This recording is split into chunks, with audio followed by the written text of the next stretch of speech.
AirPods Pro 3 feature advanced heart rate sensing using optical sensors. AirPods Pro 3 feature advanced heart rate sensing using optical sensors. To set up, first pair your AirPods Pro 3 to your iPhone or Android device via Bluetooth and enable health permissions. During a workout, heart rate sensing activates automatically when the earbuds detect motion. To ensure accurate readings, calibrate the sensors by wearing the earbuds snugly for 5 to 10 minutes while at rest, following on-screen prompts in the Health app. Recalibrate after firmware updates or if readings seem inconsistent.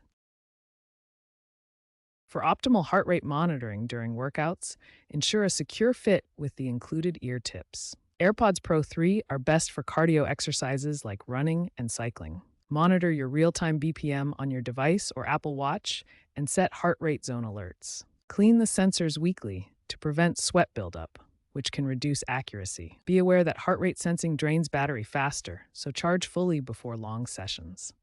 These sensors are not FDA approved for clinical use. Consult a doctor if using for medical purposes.